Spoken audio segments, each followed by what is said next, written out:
আমরা বলেছি রাজনৈতিক কাউন্সিল করেন, জাতীয় রাজনৈতিক কাউন্সিল করেন, আপনারা সেটা করেননি। এই সব কিছু অভ্যুত্থানের অর্জনের এক একটা ফাঁক, এই ফাঁকগুলো আমাদেরকে ভবিষ্যতে ভোগাবে।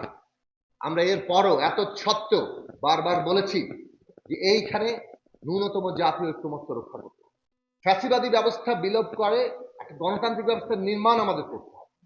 একটা গণতান্ত্রিক ব্যবস্থা নির্মাণ করার মানে হচ্ছে যেটা এখন নির্মিত হয়নি। গণতান্ত্রিক ব্যবস্থায় প্রতিযোগিতা প্রতিদ্বন্দ্বিতা থাকবে, ফলে দ্বন্দ্ব সংঘাত থাকে, কিন্তু সেটা মীমাংসার পথটা ওই গণতান্ত্রিক ব্যবস্থাতেই সম্ভব। কিন্তু যে ব্যবস্থা এখনো নির্মিত হয়নি, সেখানে যদি আমরা এখন দ্বন্দ্ব সংঘাত করি, তাহলে পতিত ফ্যাসিস্টে সুবিধা নেবে এবং তার দেশি বিদেশি। কাজে আমাদের ন্যূনতম জাতীয় ঐক্যমত্য রক্ষা করা দরকার। এই কথা গত 24শে আগস্ট থেকে এখন পর্যন্ত প্রতি মুহূর্তে আমরা বলছি। এবং আমাদের বিচার, সংস্কার, নির্বাচন, এই তিনের রোড ম্যাপ নিয়ে কোন রকম বিভ্রান্তি সৃষ্টির চেষ্টা জাতীয় স্বার্থের বিরুদ্ধে দাঁড়াবে এবং তাদের বিষয়ে সতর্ক থাকা।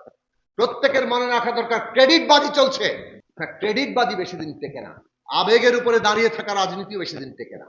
প্রত্যেকের এটা মনে রাখা দরকার, বাংলাদেশটা শেখ হাসিনার ফ্যাসিবাদী শাসন, বিশেষভাবে 11 সালে যখন তিনি ত্রয়োদশ সংশোধনী বাতিল করে পঞ্চদশ সংশোধনী করলেন, তার পর থেকে এটা যে একটা ফ্যাসিস্ট সরকার হতে যাচ্ছে এটা পরিষ্কার হয়েছে।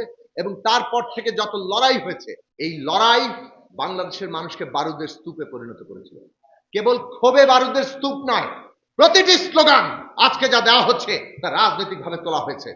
বাংলাদেশের রাষ্ট্রের গণতান্ত্রিক রূপান্তর দরকার, গণতান্ত্রিক সংবিধান দরকার, নতুন একটা সামাজিক রাজনৈতিক চুক্তি দরকার, জাতীয় সনদ দরকার, নতুন রাজনৈতিক বন্দোবস্ত দরকার। প্রত্যেকটা প্রশ্ন বাংলাদেশের মানুষের এই রাজনৈতিক সংগ্রাম থেকে উঠেছে।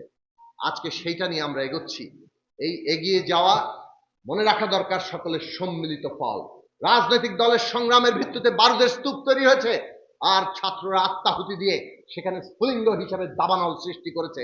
এই পুরো পথ পরিক্রমায় কেউ যদি সকলকে বাদ দিয়ে মুষ্টিমেয় সংকীর্ণ কৃতিত্ব দাবি করেন, তাহলে তারা অভ্যুত্থানের সাথে যথেষ্ট ন্যায় বিচার করবেন না, তার পরিণতিও তাদের ভোগ করবে।